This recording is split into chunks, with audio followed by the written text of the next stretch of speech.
You are now tuned in to Clearly Cultured. And welcome back.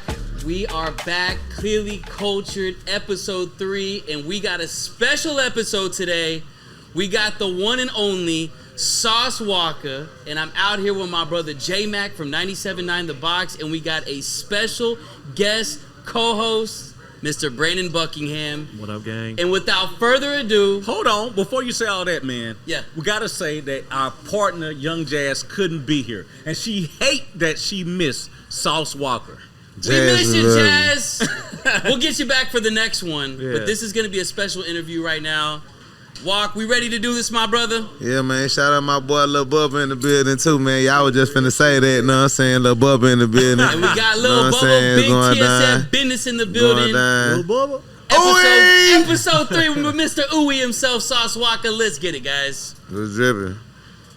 Let you start it off. Man, so Sauce, you know, this is the interview I've been waiting for. You know, we go way back, you know, and but we got you here, and this today's about you, all right? So let's get started with this, man. What got you into rap? What got you into hip hop? Take us back to the early days, man. DJ Screw and Busta Rhymes video, Busta Rhymes video that oh yo yo yo yo oh yo yo yo yo when he was in that. It's like that's the first music video I ever seen. The first music video I ever seen was the Busta Rhymes video when he had on the puffy yellow jumpsuit and then the puffy blue one, and he was in them different little rooms and shit. That was the first music video I ever seen, and it really inspired me. It stuck with me my whole life. And then the first rap songs I ever like heard and like listened to music and wrote around music, or the first time I had a portal open to listen to music from New York or from California, it all came through DJ Screw. Like I only heard music through Screw. Cause I'm from South Park. I'm from the south side of Houston, like the deep south side of Houston. I grew up with OGs and shit like that. They was like taking me to DJ Screw house where they go get drink and haircuts and shit and wait to get CDs and stuff. Like I just really grew up in the culture. Like I was one of them kids that was sitting in the back of the car with the top down at the Kappa and sitting in the back of the car with the top down in front of the Screw house waiting on them to get tapes. And I just grew up in the Houston music culture of the South Side. Speaking of that, what was your first rap you ever wrote? Do you remember it? The first rap I wrote, I honestly could never remember it because I've been freestyling my whole life. I only wrote lyrics for a 4 to 5 year span of my life. I probably wrote lyrics from 10 to 15, and then I stopped. But I recorded my first song in 1996 at Diamond Cut Studios at King's Flea Market. I don't know if you're familiar with it. I am. Okay, it was a DJ there named DJ WizKid. DJ WizKid used to be like the turntable DJ there that was screw and chop music and stuff. And they would make, you know, back in the 90s, we would all listen to cassette tapes or CDs. And when they came on a little bit afterwards, you'll go up in the studio at King's Flea Market. They had like a big pamphlet book, and you flip through the book, and there'd be all different type of beats. You know what I'm saying? Missy Elliott, hi boy, shit like that. DMX, whatever. And you pick 3 or 4 beats or whatever. The beats was probably like $2-3 a beat or some shit. You pick the 3 beats, they line them up, and the DJ line them up, you go in the booth, and then they press play, and you gotta just freestyle straight through. And like, I used to do that in the 90s from like 6, 7, 8, and I became like a spectacle on the south side of Houston, like Big Pokey and Hawk, like different Screwed Up Clique members, and then actually seen me freestyle in the studio like way back then as a little kid, and then watch me grow up right now and remember me. Like I just got a full circle story of hip hop in Houston that like the whole city know about. So did you always know that you wanted to be a rapper since you've been doing it for a long time? Was that something you knew that you was gonna make money off of? Yeah, for sure. I ain't never wanted to be nothing else but a rapper. I ain't never wanted to be nothing else but a rapper and a gangster. And you know what I like about you, man, is when I was listening to you, I never knew that you were so skillful, because a lot of times I think what used to get me about you was the antics. You know, it took a while for me to really start listening to you, because I'm like, man, I don't want to listen to Sauce Walka if I'm going to be honest, because it seemed like you were getting in trouble, you were doing too much. And then, I don't know, one day I was running at Memorial Park about 6 or 7 years ago. And I'm like, man, this dude is off the chain. He has stories. He put great albums out. And you've been one of the constant people in my truck, in my car, in my house, man. Thank you. And, you know, I'm glad the world has the opportunity to see what you really can do. Thank you. That means a lot to me, man. You know, it's just, for number one, it's an honor to be a pillar in the city now, to be a legend in the city, to be a household name, a representation, a flagship for Houston. You know, obviously in this day and age, when you go around the world and people bring up Houston, Texas, or they bring up Texas, like my name is one of the first names are brought up, if not to be brought up, if not the first name brought up. And it was a lot of hard work and dedication and sacrifice and years of being myself and proving myself to my community, to the audience of hip hop, to social media, and just to everyday people that not only to not judge a book by its cover, but just because you may not understand the title and the cover that's on that book, you might miss some actual information that you really could have used and implemented to change your life and change you as a person. And like they say that big things come in small packages, or rare things come in places where you're usually not looking to find them. Right. And that's kind of just like the story of me. The pain and the knowledge and all the storytelling and, you know, all of the financial illiteracy and the mental empowerment and all of the, you know, the fruits that I give in my music. A lot of that stuff is like suppressed pain and suppressed experiences and trauma that I've been through that I'm just able to. And speaking of that, the trauma, you always mention your mama. Yeah. And in your raps, and you tell so many vivid stories about your mom. Can you give me a little bit on that relationship, even though I don't think it was that much? But yeah, I was just gonna tell you, I really didn't have a relationship with my mom. Like, my relationship with my mama was me fighting her addiction of drugs, crack cocaine, heroin, PCP. My mom did like all hard drugs. You know, just like battling with her to, you know, stop staying out so late for like days at a time. Not late at night, but like she'll be gone like 3, 4, 5 days at a time. In my 20s, my mama died when I was like 26, 25 years old.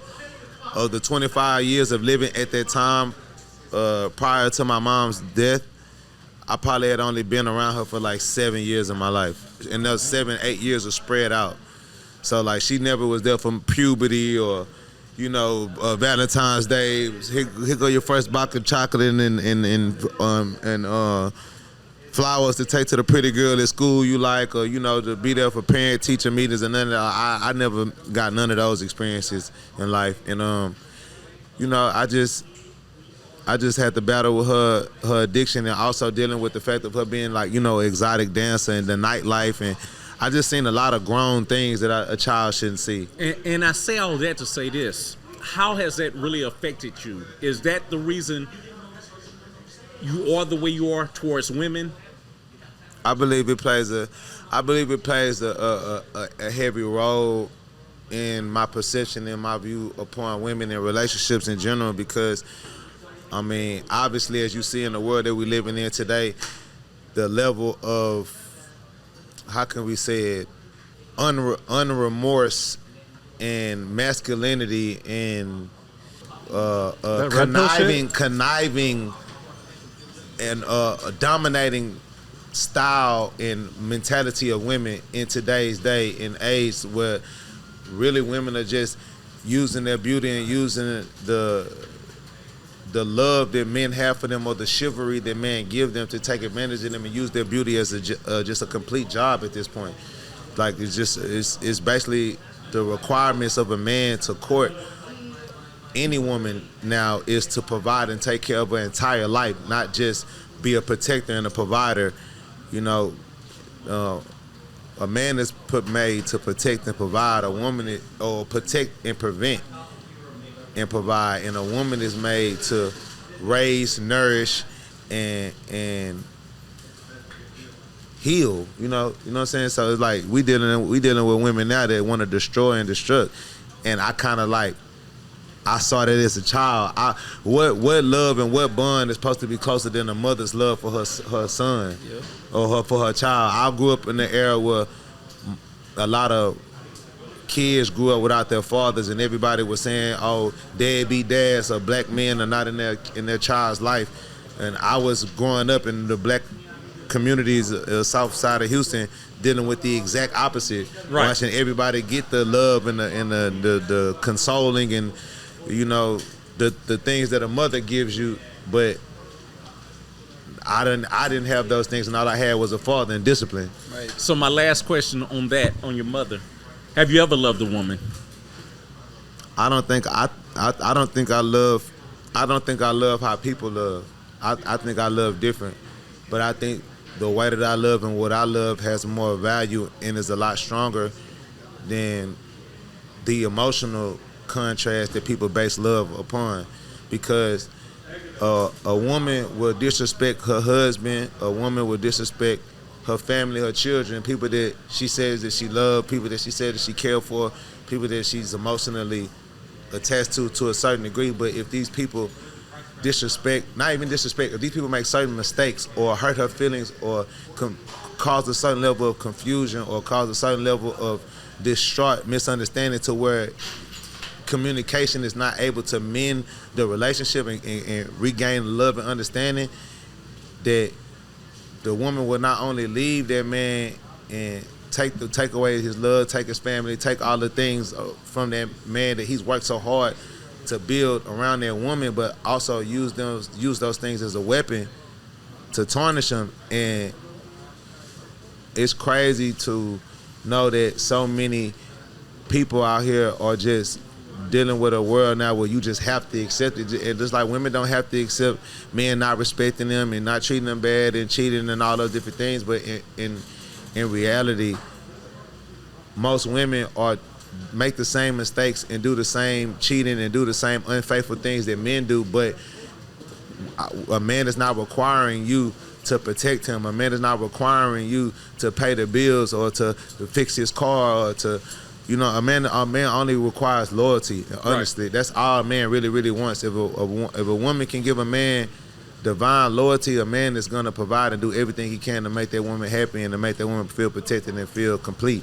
But at the same time, yes, it is naturally in a man's nature to be promiscuous or have multiple relationships with multiple women, because a man is put here to fertilize. That's just what is naturally in a man's DNA. A man's DNA is to conquer. A man's DNA is to hunt. A man's DNA is to fertilize. That's what it's in us. You can't do it. Okay, I'm glad you said that. So I don't know if you have a girl. What would you tell your young girl that's coming up if you had one? I don't know if you have one. I have daughters. So how do you explain to them how their dad might act? Because they're going to grow up. I don't know how old they are now, but one day they're going to see all these interviews and they're going to be like, Dad, what were you thinking? And what would you say? I mean, on what terms? Because I love and respect and appreciate all the women that I've had children with. That's why I put all the mothers of the children that I've created in position to take care of themselves, take care of the children, and also be financially stable outside of their own work and their own labor and their own contribution just off of what I brought to the table. And also creating a platform and opportunity for my children to be successful just off of my face, just off of being a part of my bloodline. And that's what the true point and essence of reproduction and relationships is for, is procreativity, the bloodline. So what I'm going to explain to my kids is the reason why I wanted so many children with different mothers and different women is because I only have one time and one experience and one opportunity to put my DNA on earth. I only have one chance to make my blood and make my history and make my lineage live on past itself, past the internet. And life happens. Children get sick. Children get die. some kids don't turn out to be the things that you want them to be, and that's okay, because a child is his own soul, his own life, and when they grow up to be an adult, whatever you choose to be, I'm gonna support whatever my children choose to be. But I'm gonna do the indifference that my parents did, even though I may have to go a different direction, and I may have to build a different family structure that was originally given to me, because I wasn't given the traditional family structure from the beginning to base my family structure on. Right.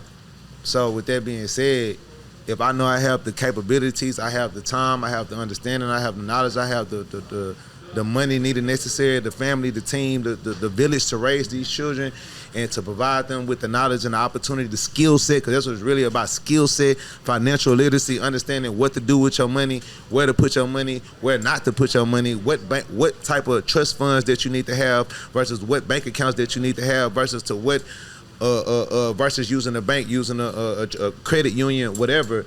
All of these different informations and avenues that my children can take, that can be taught to them from me, because I've already made the experiences and I've lived different lifestyles from different people and different races and different cultures, that each one of my different children that I'm just being raised, I'm selectively choosing your mama. So therefore I know the family that she has supporting her. I know the schools that she come from, the cities that she come from, the environments that she grew up in, the people that I didn't have those grandparents to be there for me. I didn't have those things to fall back on, and that plays a heavy role in the security of your child in certain, when they troubleshooting and they making a decision, should I do something bad or should I do something good? Should I obey my parents or should I risk it? A lot of people risk it because they don't have that many things leveraging good and bad that's really worth not taking a risk. If all I'm gonna get is a little couple yells, I'm not gonna lose people that love me. I'm not gonna lose, nobody's gonna kick me out of the family or make me feel unloved by the people that unconditionally love me, because I'm making decisions that my family don't agree with. That's not about being personal. They just not safe decisions. I want to be able to provide that understanding for my children, and that's just the way that I can do it. And also, I'm not a liar. A lot of men are gonna lie to a woman and say, "Baby, I'm gonna be faithful to you for the rest of my life." Yeah. That's a lie. That I'm not gonna live in that lie. That's not reality. That's so not you don't real. think no man is faithful at all? No man. A man can be faithful once he gets to a certain level of being satisfied, once he gets to a certain level of settling. If a man is a conqueror, if a man is an achiever, if a man is a person of desire, a person of trying to gain monumental gain, the strenuous schedule, the places that he's gonna have to travel, the conversations that he's gonna have to have, the people that he's gonna have to socialize to, certain people that he's gonna have to entertain, certain rooms, it's certain women that you're gonna have to flirt with in court and date, not necessarily have sex with them or go to certain levels, but in the eyes of a significant other, certain levels of conversation and flattery is still considered cheating, because in a woman's mind or in a man's mind, you're preserving or making a reservation for when me and your relationship fails, correct? Preach. So with that being said, it's the same difference of being with a woman that has a job that also deals with her talking to a lot of men, and men who have money. Let's say she's a real estate broker. If she's a real estate broker, she's talking to nice, groomed men, intelligent men, right, men who have finances, men who have real estate, and men who also have the communications that she needs to make bigger sales as a real estate agent. So guess what she has to do? She needs to be cute. She needs to wear tight dresses. She needs to have her teeth done. She needs to have her body done. So therefore, she looks to the same level and caliber of the homes in which she's trying to sell. So therefore, she still is making herself a sexual target in some shape or form that the husband has to agree with and have security with himself with, to be with that woman, and being with a beautiful woman, a woman that's wanted, a woman that's idolized, or that's an item or whatever, precious, a diamond, whatever. Diamonds is the hardest thing, the most precious thing on the earth, but guess what? Diamonds also bring out the scum of the earth. Gold and diamonds bring out the worst people because it's the most precious item. And if a dirty person put a precious item in their hand, they have the opportunity to be clean. So at the end of the day, it's like, if you look at your woman as a diamond and you look at yourself as the soil, it's not meant for her to get dirty. It's not meant for you to be touched on by multiple men. It's not meant for your body to go through what my body is. Well, your body is a temple. My body is foundation. My body is land.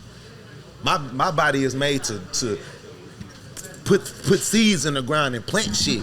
Because even just on the natural genetics, a woman can only reproduce a baby 9 months out the year. Right. A man can impregnate every 9 minutes. Every time that he can re-get himself together, he can re-impregnate. A man, 2 men can create a damn civilization. 2 men and 10 women can create a civilization. You can't do it the other way around. And Walk, I got a question. And it's like that for a reason. That's not. We didn't make up our genetics. So if a man has the capability to reproduce like that, and that's what the body does. Right. You think that the natural shit in your body say you hungry right now.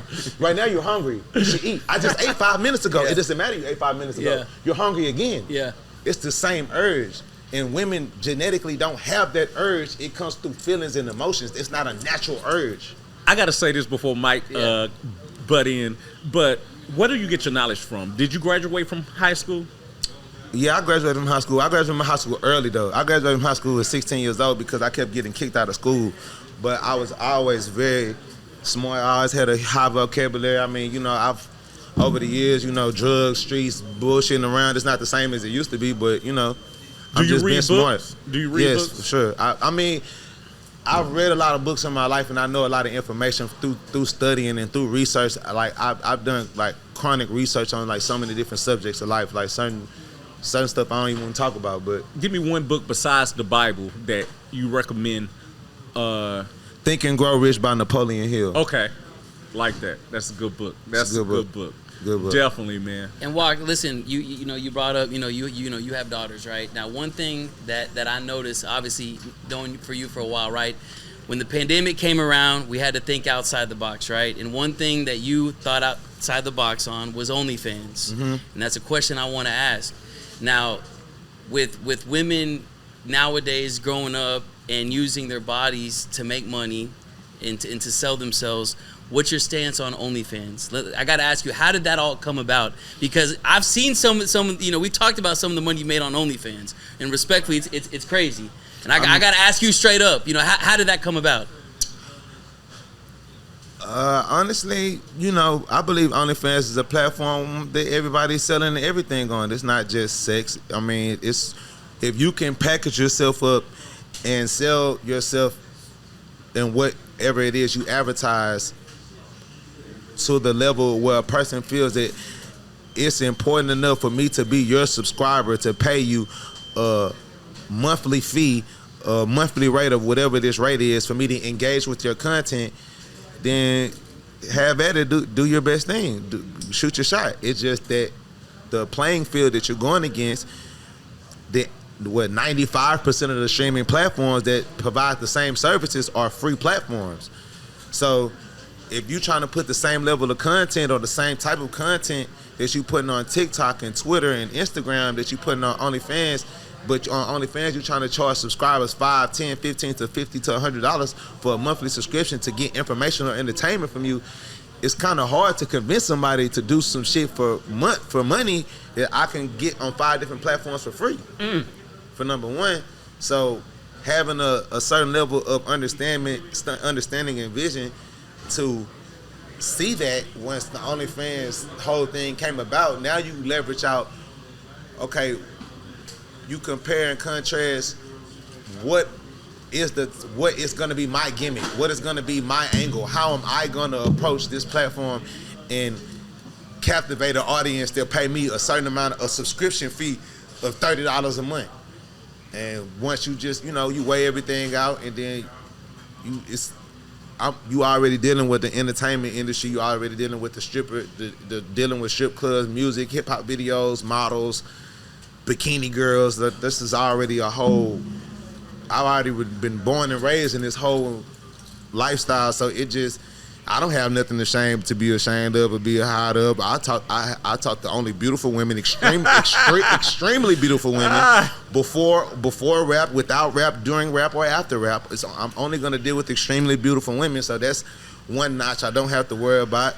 I'm fully equipped and prepared to do whatever needs to be done on the social media space, and I have all the respect and all the criteria and all the background to what nothing that I do.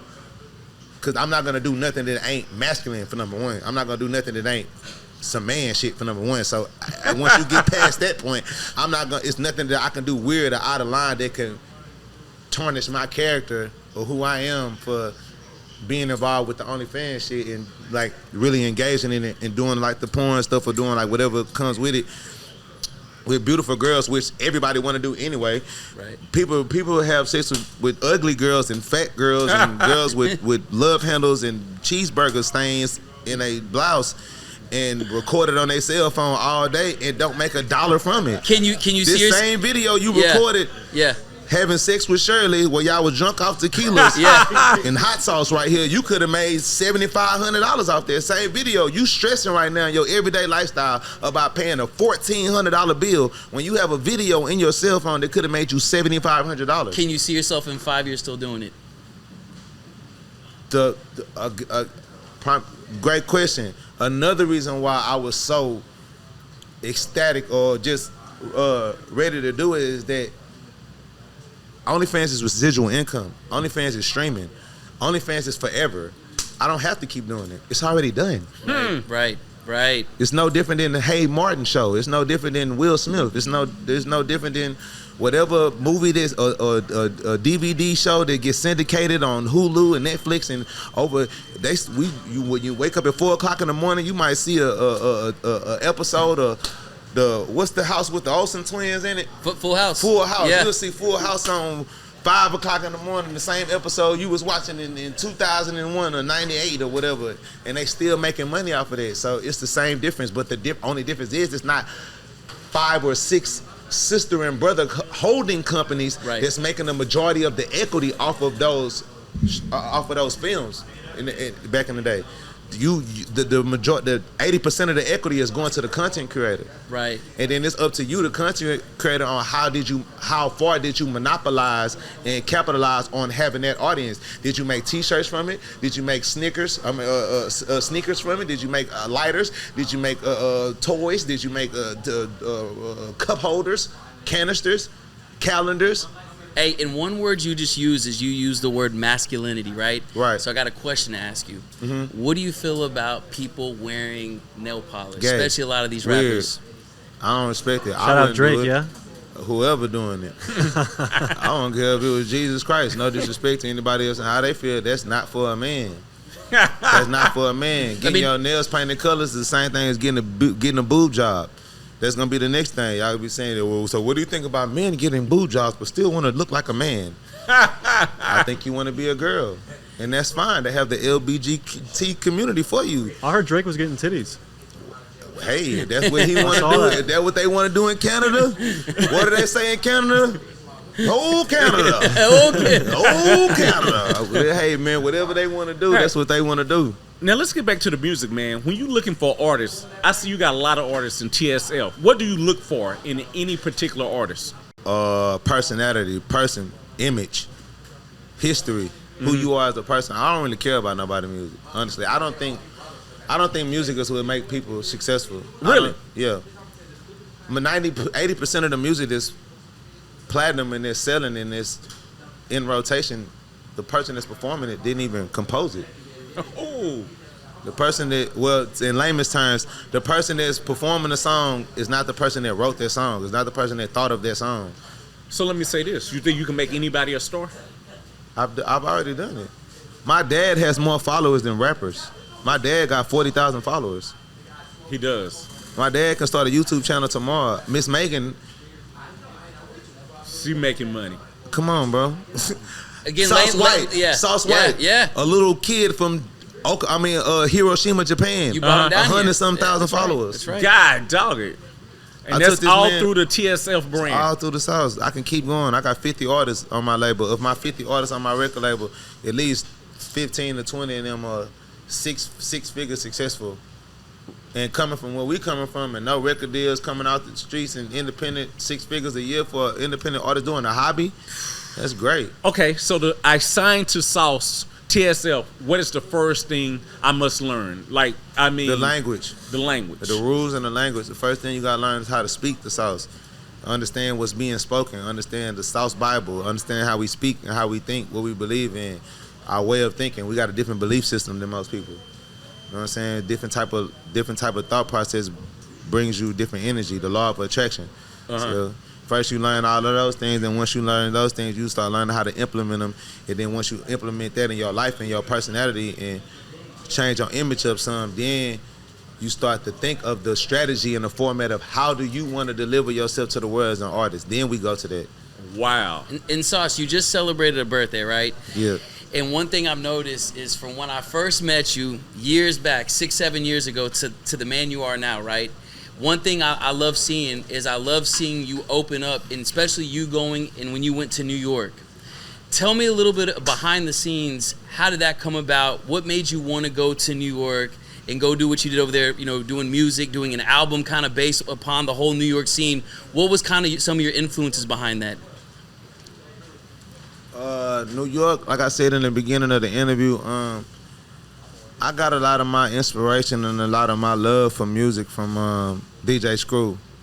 And New York is a place that DJ Screw plays, and he rock with New York heavily. So, and also, like I said, Busta Rhymes was the first music video I ever seen. Busta Rhymes always been like one of the biggest characters in hip hop that I always like, you know what I'm saying, was inspired by, or like I always felt like I wanted to mix his style in with all the other styles that I had that was like just organically coming from me. I looked at Houston like when Houston went through its deficit through the 05 and the 06 period, I was that kid that was like sitting like while everybody was complaining about the old rappers didn't help this, or the radio ain't doing this, or Houston dressing like this, or Drake came, or this other rapper came, or because it was way before Drake came out. Like this one, remember T-Pain had redid. Oh, come on, I'll take it down through that. Take me, man. Yeah, I'll talk about it. We're gonna talk about when T-Pain did it. Yeah. When T-Pain redid, you eventually been chopped and screwed. Man. And then they had to come back, though. Houston made a big old uproar about it way later after the fact when y'all could have been on this type of shit. Oh, yeah, man. Y'all could have been, you know what I'm saying, standing up for this type of things. And y'all did it way after the fact, and he gave Houston a BS remix version that never even, they didn't even attempt to pull $12,000 from the budget. Right. To push this song or shoot a video for this song. This song could have easily been, and I can say this, because everybody know what's up with me. I don't give a damn. Right. So at the end of the day, they could have easily made this song something incredible and to remember for the staple of Houston, Texas. It's the same significance as when Paul Wall featured on the DJ Khaled song with Lil Wayne and Plies and Rick Ross, all in their pinnacles of their youth career when they was my age. Right. So for somebody like the likes of T-Pain, it was other artists that was doing it too, you know what I'm saying? But that's just one of those big situations that you could just point out amongst others before Sauce Walka came out, where Houston culture was being absorbed and recreated from other people in other states, and they're making the majority. Prime example, let's talk about it in today's day and space. And when I say this with no shade, because I love the dude that created this brand. Desto Dub is my boy. I love Desto Dub. But Desto Dub is a prime example of Houston niggas is stupid. Oh, Lordy. He's a prime example of how nobody from California, nobody from New York, Brooklyn, whatever, in the history of Brooklyndom or history of New York, would they ever let somebody from Cincinnati, somebody from Boston, fuck Boston, but Bompton, California, they would never let somebody from Compton, California create a New York best style brand that's based around Timberland boots, razor blade buck 50s, and bodega stores, putting bodega stores on the t-shirt, putting the bodega on the t-shirt. They would never allow another city to take the essence of their culture and create a multi-million-dollar brand from it that y'all have nothing to do with. Oh, Lordy. But no discredit to Desto Dub, because that's what he was supposed to do. Right. He's supposed to capitalize on seeing the void in the industry and in merchandising of how is the whole entire rap game talking about double cups and sipping drink, and he went through a real life, like his story, Desto Dub behind his story behind why his brand is called off a lot of car syrup is super authentic. Like, Really? you can't argue with it. We need him one day for an episode. Yeah, he got pulled over with Yeah. a bunch of drink. Like, he a real drink, California drink legend. Like, he like one of us. He just why he get all my respect. I love this stuff, but it still doesn't change the fact of Houston. Right. I'm on y'all ass. Right. You know what I'm saying? Because y'all had to wait for exotic pop to come about, to be exotic pop, to take back what's been taken from us. But exotic pop focus is not the merchandising and the clothing and the representation of the drink in Houston culture. Right. That's not his focus. His focus is the drinks, the beverages, the immediate eye catcher and the immediate memorabilia that gets downloaded and processed in a person's head is the same thing as concert memorabilia, same thing as sports memorabilia. You want to wear that Bo Jackson baseball jersey, whatever the fuck football jersey from Whoop the Whoop. It's still, even though it's a whole new baseball player that's way better than him right now, but you gonna come to this game to watch the new guy with your Bo Jackson on. Wow. Because that's how much that history is, the significance of that history is. And therefore, there's children who grow up that never even had the opportunity to see a baseball or football game, whichever sport Bo Jackson was in at the time, because he played both. Right. But they didn't even have the opportunity to see a highlight reel of this man in the league, but they still wear his jersey. They still know about his story. They still are willing to spend their money in today's time on old shit that happened before they was even able to comprehend. So why would a culture such rich as Houston, Texas, not have multiple brands? Not just one. We supposed to have multiple brands that represent all of the rich culture that comes from Houston, Texas, marketing and branding and making shit for sale that represents us. But we cannot do that because we so busy in competition with each other, hating on each other, and everything that Houston comes up with that's cool, every phrase that comes up with that's cool from Houston, the rest of the city ain't finna say it. I mean, they jocked you on the word drip. I'm the only person. I'm the only saying. person that ever break the Houston scale. I'm literally the only person to break the Houston scale of creating new lingo and conversation and words that is incorporated in everyday Houston conversation. I'm the only person that ever. Why do you think you were the only person that was able to do that? Because, like I told you before, I was the kid that sat down and studied. I studied what Houston was already built up off of. I knew that it would never make sense for Sauce Walka to come out as a Houston rapper with dreadlocks. I don't care how many people got dreadlocks. Right. Unconsciously, like subconsciously, Right. that does not relate to a Houston a culture. True Houstonian. Right. A true Houstonian knows Slim Thug, Braids. braids, Paul Wall, braids and fades. Right. Chameleon, braids, Lil Flip, braids. The rest of everybody else, fades, Southside fades. We've never had a legend or nobody that we looked up to that meant any significance to us that had dreadlocks in their head. That does not. We're not rosters down here. Right. We're not. We players and we are gangsters as well, but we're not those type of gangsters. Right. We clean cut, handsome player ballers, balling in the mix. I wanna be a baller. Right. Shot caller, 20-inch blades. Yeah, you don't do that with dreadlocks. You Right. do that with some clean cut, neat shit where you can see your scalp and all that, and the bitches wanna holler Okay. you popping your Yeah. collar. That's some Texas shit. Right. You know what I'm saying? So, with all that being said, I understood the dynamic of when I was creating the sauce and the drip, and I knew what the sauce did for me and my brother. When we created and we made up the sauce, we like, okay, how can we make this sauce help Houston? How can the sauce, the same way it's changing our life, like how can we add this to the way Houston is and change Houston? Okay, shit, Houston been draped up and dripped out. Ooh, the drip. The nigga, what sauce gonna do out the sandwich? What sauce gonna do out the bottle? What sauce gonna do? The sauce is gonna drip. See, the sauce come from me and Sancho calling ourselves the ciabatta boys. Like ciabatta bread. Okay. Like 2 pieces of bread to make a sandwich. You know what I'm saying? We the ciabatta boys. We got the lettuce, the cheese, the bread, and the butter. That's I like that. That's, you know what I'm saying? That's how I used to. That's like what used to be our little saying. But then one day, just freestyling, popping it, talking shit to women, doing what we doing, rhyming and doing, you know, the sauce. Right. The word sauce came out of our mouth. The word drip, like the phrase and all that, we start saying it. And it just made so much sense. So now it's like, okay, Houston, what does drink do? Drink drip. Drink is purple. Okay, sauce. Sauce is a liquid. What we gonna make our sauce purple, but our sauce that's purple is still gonna look like drink to you. See what I'm saying? Nobody was thinking that hard. Nobody was thinking of, okay, we're gonna bring candy payback. We're gonna slabs.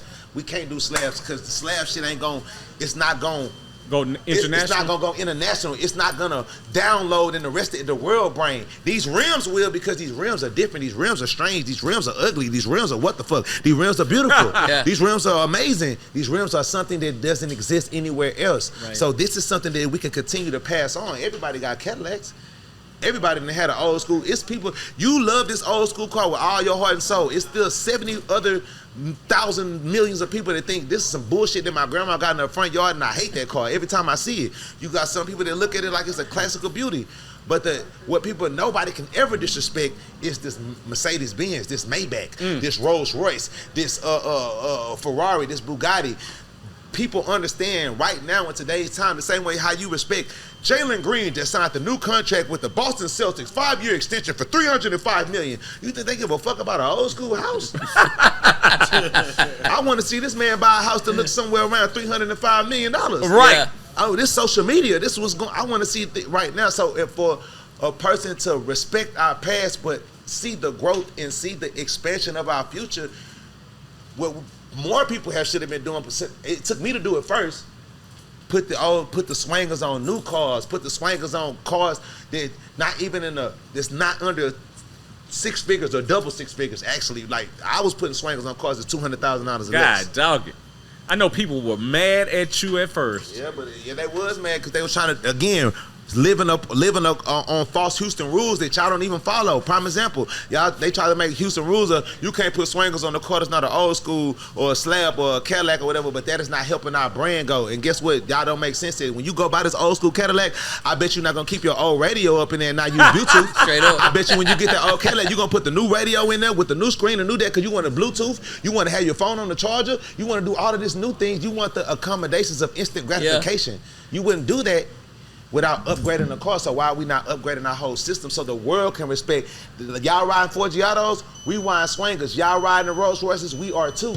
Y'all buying APs, we are too. Y'all buying riches, we are too. Therefore, that it's just like it's like how people looked at the Houston Rockets when we had James Harden. We had a person putting up 60 points a night, and now we got some little young punks that ain't putting up no points. Ooh, you want to say that? Hey, Sauce, let me ask you something though, man.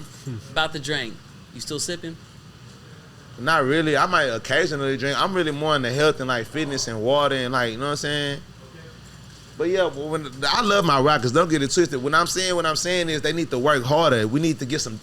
I need to get some dog eat. Hey, what about my boy? What about Fred Van Fleet, man? We got the boy in the town. What do you think about Fred?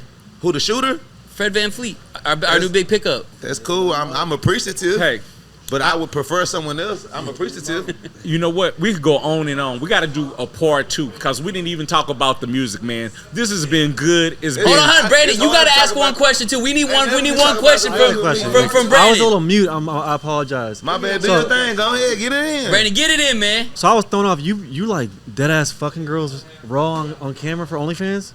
I made $7 to $12 million. $7 million. Which one is net? Net is like what you make before your expenses. Yeah. So I made about $10 to $11 million net, and then $7 million gross. Just nothing in bras? I ain't nothing in bras besides near bras, my own. adjacent to bras. Who, Jason Love? No, I'm talking about you just banging girls to get $10 million. You better stay out of my way, because, I'm slanging the same dick as this 8-foot nigga. I'm slanging the same motherfucker. Y'all better stay out of my way. I come behind Shaq after he hit a bitch, I'm a killer. Yeah? I'm one of them motherfuckers. I'm bad, man. You gotta enter a fuck off or something, bro. What the hell? Hey, man, look I think here. they're doing that in Sweden, man. You gotta look it up. You gotta enter. You said I will go to Sweden and slang this meeting right in Sweden. I heard they like people that look like me over there. I got something for them. Oh, shit. Yeah, show them what the sauce is all about. I got that sauce, baby. That's what I'm gonna do. I'm gonna drip. Leave them Brandon, dripping. why you taking our interview, dog? Yeah. Yeah. No, we had to ask him because You ask me, I will answer. Yeah. Yes, I am on .com website slanging the extra leg for extra bread, and I made a lot of it. Bro. During COVID-19, when a lot of rappers wasn't doing shows and they wasn't doing flows and they wasn't doing no clothes, Sauce Walka was buying Rolls, Rolls Royces, Maybachs, mansions, and Escalade Cadillacs, not the old school. Yeah, I probably. You're Y'all not- gotta stop this man. Yeah. He gonna talk 2-3 forever. million. You gotta come it back, wasn't man. called the pandemic. What was it called, Sauce? The pandemic. Yeah. Come on, I man. was the We first stopping person this. to get on the Yeah. internet and say the pandemic. Yeah. That was We gotta cut some me. promos. No, it's good. We're good. Hey, and then real quick, Bubba, talk to us about The new song. Life with Sauce and TSF, man. How'd it come about, bro? And then what do you think about being at this level, man? Shit, man. Nigga, I really appreciate it. First of all, nigga, I appreciate Walk, nigga. Shit. That nigga just treat me like nothing but a brother, you know what I'm saying? Nigga, and this shit. On rap, outside of rap, all that, nigga. Everything he know, he gonna tell me shit. Like he say, everything he know, he gonna tell me to help me grow. You feel me? So shit. That nigga took me to New York with him, you know what I'm saying? Nigga, out there, ride wave. You feel me? The drip, bust rhymes. Yep, for Nigga sure. goddamn me. Fetty White people, Monty, all type of people in there in the booth and shit. Where you took me to the Quiet Studios. Quiet Studios. Where Pac was where shot at. Pac was You know what shot I'm at. saying? Legendary All that little Studios. shit like that, you feel me? So, nigga, I just came and fuck with Walk because he got the real Texas culture, not just Houston. He got Texas. He Texas. You look at him, you tell he from Texas. You feel me? So, I'm that's from big. Texas. You feel me? I'm not from Houston. You know what I'm saying? I'm from East Texas, the country, Palestine. But shit, looking at a nigga like Walk, you know what I'm saying? Nigga, I'm like, oh yeah, I really, you know what I'm saying? I mess with that. You feel me? Like everything about him. The beads. I used to have beads in my hair. Nigga, I had braids. You feel me? You know what I'm saying? Like That's what Texas all that. needs. That's Texas. Texas need that, because guess what? You can stand in the middle of New Jersey and see a person with gold teeth in his mouth and wicks in his head, and you gonna say he not from New Jersey. He He from from Florida. That matters. If Nah, you can look at a sure. person and tell by his long socks and his big Nike Cortezes and the big jersey, he just like a California person. He from Cali. This person just like he's from New York. He look like, oh, you can see a person from Baton Rouge and tell they from Baton Rouge. These things matter. They matter. It's branding. It's the same thing as the swoosh on Nike. It's the same thing as the 3 stripes on Adidas. You right? And a lot of cities and states have significant things that solidify their cities. Detroit, Buffalo Glasses. Houston is a place that had plenty of things that identified a person as a Houstonian or a Texan. It's bigger than Houston. It's Texas. Dallas, the Shag, Houston, the Ball Fade, the woo. It's just, I can go on forever. The Boosie Fade. All of these things are significant things that matter in this culture. Because that's how you sell yourself. That's how you sell your product. You're right. That's how you influence other people. People want to be like Mike because I want to be like Mike. I don't want to be like Mike because the catchphrase sounds good. Right. I want to know what it feels like to fly. And let me ask you something, just because it's currently in the news right now. 6ix9ine hollers at you and wants to do a song. I can't you do give it. $1 million. I You can't ain't do doing it. it, are you? Can't do it. He's just gonna get his little nut off and get $1 million. Exactly. Okay, Thank come on. you. Hold Thank on. you. Why would I go rap with this man when Okay. I go I'd have ask- a great time, a Hold threesome, on. and Hold make on. $1 million in Hold 2 to 3 on. months? Hold on. Okay, not $1 million, but everybody got a price. They tell me $5 million, I don't have a price. $10 million, I would have signed the record deal. $100 million, $1 billion. I wouldn't do it. $100 You ain't doing million. a song. I would not do no song with no person that told on somebody that deliberately did this in front of the whole world, and I have full information of this before it. I know that you did this to the world, and you represent this. I would never do that, bro. That's like me saying that. I'm not trying to get too into the street side of it. It's okay. How much to kick his ass? For free, for the That's a money. great question. I mean, I don't have no problems with him though. So I don't want to beat him up because he told on somebody. That's not my business. Right. I just don't respect you as a human being to do music with you. Just like I don't respect a pedophile. I don't respect that type of person to do business with I think them. he might check both boxes if you look at his paperwork. It is probably so. It's certain things in life I don't respect as a man. And as a man, I have the right to not respect those actions, and you have the same way to feel about me. But you'll have people that say, you know what? 6ix9ine wasn't really in the street. He wasn't really a street You're dude. absolutely right. He was a civilian. So He was, but so he banged a red flag. He said he was a portrayed blood. that. He hung with these guys, and he indulged in the benefits of it. You cannot choose to indulge in the benefits of gang activity in the streets, but not be ready to deal with the problems and the repercussions that comes. Because guess what? All gangbangers and people that come from meet you in the streets is not going to be 100% great, genuine, trustworthy people. That's the point of being in the streets. That's why it's the jungle. That's why it's a risk. That's why wearing gold and diamonds is a prized possession. Not because of how much money it costs, because of how dangerous and how hard it is to sustain it and keep it on your body. Hey, would you do a song with Gunna? No, he ain't gonna do a I song wouldn't with do a Gunna. song. I wouldn't do a song. I had to ask. I would not do a song with Gunna. I do a song with Young Thug before I do a song with Gunna. I do a song with Young Thug and talk about our problems as men and as gangsters and see eye to eye. I don't care. We gotta close the room, put boxing gloves on and fight, or we just talk like men and let bygones be bygones. But what I would not do is make a song with a man that stands on or believes in principles that I do not believe in, or that does something that I would lose my life over that. If I would lose my life over it, then why would I take a certain amount of financial gain for something that I would be willing to die to not do? There's no amount of money in the world that can make me get on my knees in front of another man. There's no amount of money for that. Shoot me. Would you listen to Gunna? I heard his album was jamming. I have no choice but to listen to them. I'm not purposely listening to it, but if I get on social media, I'm gonna hear "fuck you mean." He's real with the shit though. I'm not looking for it. See, that's the thing about Sauce Walka. I'm too real. I don't care if I had beef with you, what we had going on in life. I live in the truth of the Sauce universe. I know it's real. I don't care, bro, because I'm going to be rich regardless. I'm going to be Sauce Walka regardless. I can walk away from the entire entertainment industry today and never deal with the entertainment business, especially the hip-hop side of it, and I will be just fine. I can go be this man best friend tomorrow, and we can go make a YouTube channel and go be me and this man together right now, go be beasts. We'll be I beasts. agree. I want to see that. I want to see that too. That's simple. We want to see that. Let's go. We want to see that. It's nothing for me to go be Jake Paul and the rest of the what? Like, I rap for Houston. I rap because of what I believe in. I rap because of the doors that it opened to take care of so many other people that love this same genuine thing.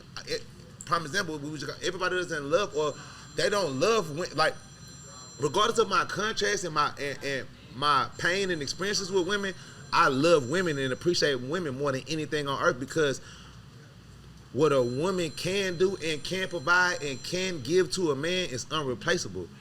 That's why they are the most desired thing on earth. The number one thing that a man works for is to take care of women.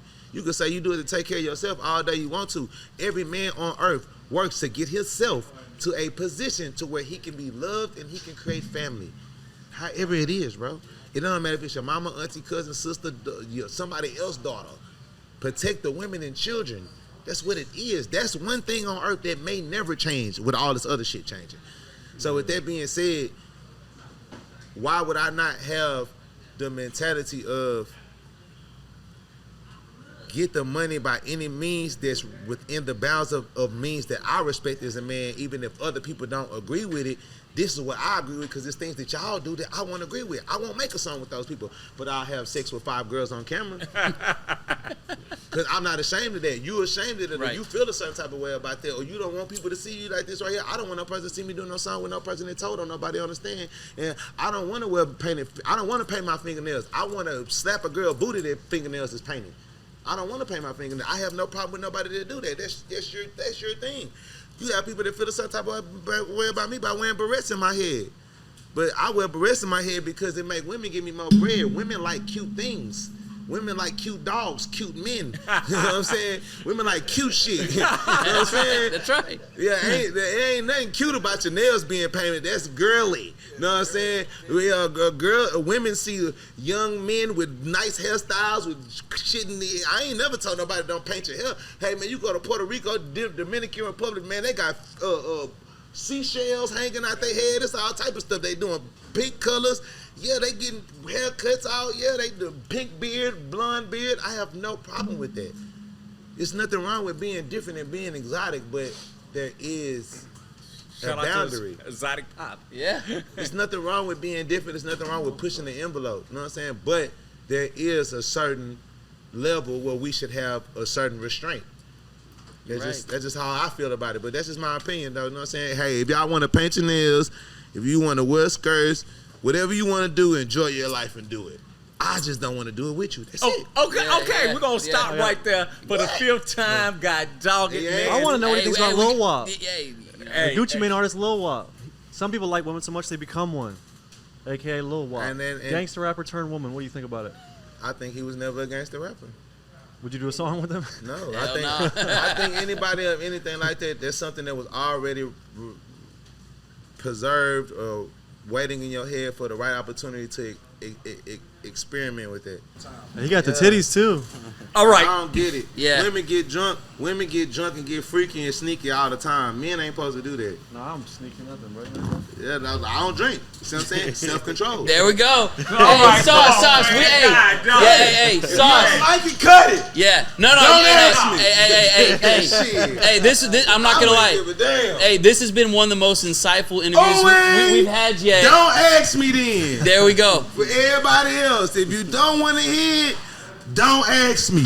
Hey, we need him to cut the drops and stuff right Oh there. yeah, hey, but hold on, hey, we're gonna end off, guys. We really appreciate Sauce you coming on this episode.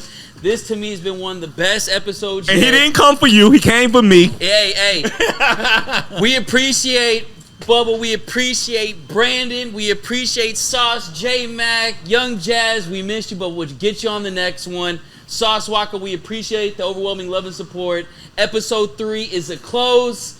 Away! Clearly cultured. Yeah.